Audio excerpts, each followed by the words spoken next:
Today we're talking about a term you might be hearing more and more from tech companies: federated learning. It's a way they're training artificial intelligence. Our goal today is simple: to help you understand what this really means so you can stay aware, stay calm, and stay safe. You've probably heard a promise like this before. It sounds fantastic, right? But what does it actually mean when a company says their AI learns on your device? Well, let's pull back the curtain and see what's really going on behind the screen. So, how can an AI model learn from your personal photos or messages right there on your phone without sending them to some big company's server? Let's get into the mechanics of how it all works. At its core, federated learning flips the old way of doing things on its head. Instead of you sending all your data to the AI is actually sent down to your data. The whole idea is that your personal information never has to leave your device. Here's a look at the key difference. The traditional way meant your data, your clicks, your chats, everything had to be uploaded to a company's cloud server for the AI to learn. With federated learning, that whole process is reversed. The AI model comes down to your device, does its learning locally, and that's that. The whole thing really happens in 3 simple steps. First, a general AI model gets sent to your phone. Second, it starts to learn from your activity, kind of like how your keyboard learns your unique slang. And third, this is the crucial part, it doesn't send your actual messages back. It only sends a small, anonymous summary of what it learned. Think of it like sending a note that says, "Hey, people are using this new word," without ever saying who said it or what else they typed. And, you're probably already using this technology every single day. When your phone's keyboard gets better at suggesting the next word you want to type, that's often federated learning. Same for when your voice assistant starts to understand your accent better, or your fitness watch learns your daily routine without uploading all of your raw health data.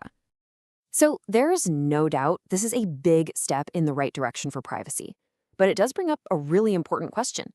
Just because your raw data stays on your phone, does that automatically mean your personal information is 100% private and secure? And that brings us to our next point.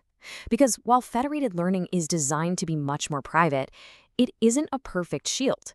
It turns out there are still subtle ways that bits of information about you can leak out, even when your data never leaves your device. Let's just look at the potential risks, calmly and factually. First, those small summary updates that get sent back, well, sometimes they can contain clues. With enough effort, someone could potentially reverse engineer them to make a pretty good guess about the original data. Second, something as simple as when these updates are sent can reveal your habits, like when you wake up or when you're most active.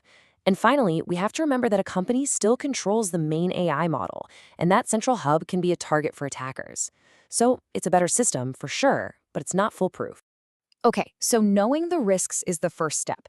The next, and maybe most important, is knowing what you can do about it.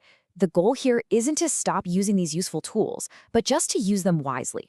Here are a few simple things you can do to stay safe.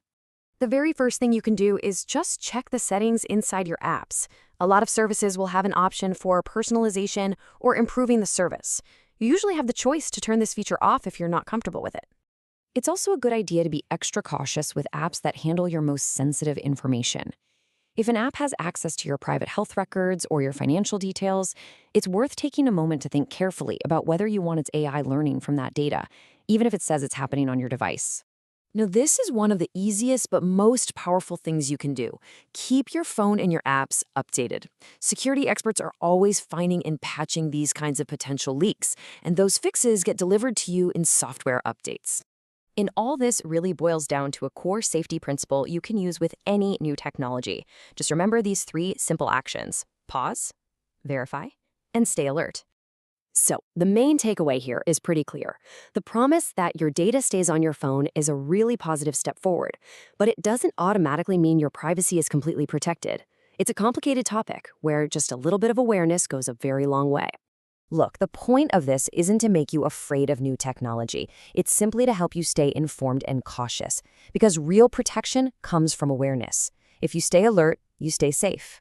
Thank you for watching. Stay safe, stay aware, and please think about sharing this information with your family and friends. Helping them become aware helps all of us.